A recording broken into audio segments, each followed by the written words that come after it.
Hey guys, Kyle the Death Knight of Anime here, bringing you my review for My Hero Academia Season 2, Episode 23. And, right off the bat, the one thing I gotta say about this episode is that it's, like, this arc in general, I guess, but this episode especially, like, it did reinforce the whole purpose of this arc, which was to address the weaknesses of basically all the students. Like, when we see, I think it was Koda and it was Koda there who was just who funny enough, like, according to Koda's title card, they say he loves nature, yet the dude's scared of bugs. Like, I thought that whole weakness of his was freaking hilarious. But like I said, this arc, like this particular episode and this arc in general, but this episode in particular, it did the best it could with trying to address address the weaknesses that basically all the other students have, and I think it did that pretty well. I think Studio Bones did a good job at conveying the students' weaknesses and what they did in order to try and overcome it. So yeah, especially with the President Mike versus I think it was Jiro and Koda fight. I think that was the best representation of the weaknesses and how they overcame them, I think. But yeah, and and the Denki and Mina fight versus the principal. Okay, I'm not I'm not entirely too. Maybe I need to reread the content because I'm not entirely too sure as to what weaknesses they need to overcome. I think it was probably it was probably having new duties that they need to overcome. But like, honestly, the principal himself, just seeing the principal, like okay, the principal's quirk in general. Let's talk about the principal's quirk. Honestly, the principal's quirk is pretty much, he makes him like Chopper from One Piece, except without the different form transformations. Oh yeah, and the principal, he's fucking insane. Like, seriously, like, honestly, it's both intimidating and hilarious at the same time because he's basically this little dude, little little rat dude who's acting like a total freaking psychopath, and somehow it really freaking works. I'm not sure how they made that shit work with making the principal act like a total nutcase and having it look both funny and hilarious, but they fucking did it. And just seeing him go all out, going ha ha ha ha ha. Like, I'm sorry, that was like it, it's intimidating to a degree, but it's also it's basically the equivalent of what Ida was trying to do in the battle trial arc where he's acting like a villain. Like, it's so freaking corny, yet somehow it works. I guess it's the setting of this whole hero society or whatnot. I don't know, but somehow they make that shit fucking work. I'm not sure how they do it, but they do. Yeah, I'm like it's just hilarious to see Principal act like a total freaking nutcase. But I've repeated myself too much on that. Let's move on. Okay, and let's talk about. Actually, I really want to talk about Ochako here for a second. Okay. Now Ochako. Anyone who doubts that Ochako isn't a great character, have them watch the beginning of this episode, because it wasn't even the fact that Ochako defeating 13 that was impressive, but it's the fact that she incorporated what she learned from her field training to defeat him, which was the highlight. And also, like, when you see her do shit like that, it makes you realize that yes, these characters are still students and they are still learning, and they are taking from their experiences, and they're incorporating it into what into their actual studies and their actual work, as what they will be doing is incorporating into their actual work as heroes. So in a way, it's like My Hero Academia. It's been very good at incorporating this whole thing of learning and and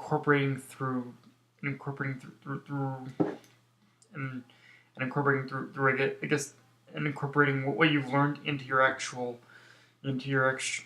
experiences as a hero. So, like, I do like how it's taking this whole training, how it's taking the whole training aspect of things, and it's doing it and it is incorporating these whole training ideas and whatnot, and incorporating them into the story. They're not just things that are learned on the side. They're actual like they're physical skills they're things that are translated into physical skill, and I really do appreciate that about this series. I think that is one of the reasons as to why people like myself included even like My Hero Academia, is because it incorporates these whole lessons that are eventually translated into physical skills by all these students. And Ochako has actually done that in freaking spades. She like Izuku, Ochako has done that in freaking spades. She's taken what she's learned and she's incorporated it into her actual skill set, and it's become part of her fighting style now. So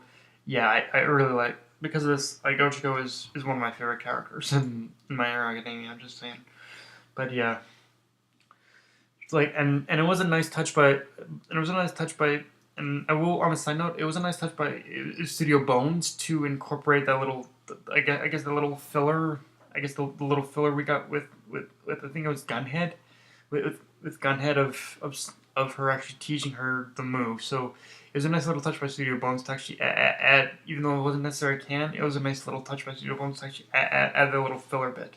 And that's one thing I think on Studio Bones' part, I really gotta commend them, because a lot of the times in cases like Noragami or Soul Eater, they definitely have a habit of overdoing it with filler and doing anime only shit a lot of the times. But in this case, Bones has been using the filler actually a lot more on a reserve take, which means that they are committed to giving the viewers the full on manga, the full on, like Full Metal Alchemist Brotherhood. They're committed to giving us the full on manga, completely manga only story with little filler bits in between. But it's the great kind of filler. So yeah, I just gotta give Studio Bones credit for basically their adaptation in general. Just a little side note on that. Um, and let's talk about the pervy hero of this episode, Mineta. Like, this episode taught me anything. It's that heroics can come from the strangest of places. And in Mineta's case, that couldn't be any more true, because, I'm not gonna lie, I've kind of thought Mineta was just comic relief. Like, I, like, in the past, like, when the first season came out, I always thought that, okay, Mineta's role was only going to be that of comic relief. Like, he did have that one moment around the end of season one where he was helping out, where he's firing his sticky balls at all those villains to kind of mesh them together, which did help to defeat them. But but I never really thought of him having too much development or whatnot outside of that. But here, in this episode, he really shined. Actually, not even in this episode, just a lot of little moments, even throughout the entirety of season 2, have actually really made me look at Matt as a bit more of a serious character, especially when he was when he was during that whole I think it was the cavalry battle. He definitely proved to be a lot more useful than I thought he would be, and now he just proved himself even more useful, because when he okay. I think this episode, one thing it proved is how intelligent Mineta can be, because I think Mineta's intelligence does often get downplayed by the fact of how pervy he's showcased as. But this episode did good at showcasing just how intelligent he actually is, and it was through the simplest of uses and means that it actually showed his intelligence. That's the key, I think, here is the simplest of showcases actually showed how intelligent Mineta could be, because for one thing, there was him using his sticky balls to trap Midnight, by sticking his sticky balls to her whip and attaching the sticky balls to a rock. Now that alone was already impressive, but by any sort of Mineta standards, because, well, I guess with Mineta's quirk, there are these little things you never really think about how in terms of hero work, how can he use his quirk like this, and how can he use his quirk and in order to stop villains? And in this case, it was actually kind of impressive to see how he was using his sticky balls to actually trap. It was Midnight's whip onto onto that rock, and we know, and then of course having. I don't know where he got the tape from. I guess Sarah must have dropped some tape or something when they were fighting. But and then with him using his tape to cover his mouth, so he could avoid. I think it was in order to avoid being seduced or whatever by midnight's gas. That like it was just these little things here and there throughout the episode that really made made Mineta shine as a character. I think it's just what it really sold me as Mineta as a character. And you know what? I'm not gonna underestimate Mineta again. Like I think this just showed Mineta is gonna be definitely a force to be reckoned with in the future if and whenever Horikoshi decides that it is Mineta's time to shine again, and I hope that is soon. Now, before we go, I do want to talk about that final scene with Izuku. Now, the final scene, if the final scene is anything to go off of, Izuku is quite the uphill battle against him because, on one hand, he has All Might to deal with. That alone is already a big ass threat to deal with. On the other hand, we also have Bakugo. And the thing about Bakugo is that he has to work with Bakugo in order to defeat. He has to work with Bakugo in this test in order to defeat All Might. And as we know, throughout the very beginning of the series, Bakugo has not been the most stellar or most cooperative person to deal with, or cooperative person to in order to team up with. Like he just kind of goes off, does his own shit, and doesn't really care. And he especially doesn't care about Izuku. That's definitely for sure. So it's been proven time and time again that he and Izuku do not work well together. But like they haven't even managed to find any common ground, honestly. And that's from how bad Izuku and Bakugo's relationship is at this point, or friendship or rivalry or whatever you want to call it. And in the beginning of this arc, Izuku was plainly aware of this, which is the reason why he teamed them up, of course. But in order to work out those issues, and I won't spoil. I've read the manga for this content, so I won't spoil anything for the anime only viewers. But let's just say the end result of this whole team of Bakugo and Izuku, it's gonna be a little different than what you might expect. Like not necessarily on the defeating All Might part, but definitely in the end result of how Izuku and Bakugo end up working together and where the relationship's gonna stand after this. Let's just say it's not gonna be as cut and dry as you guys think it is gonna.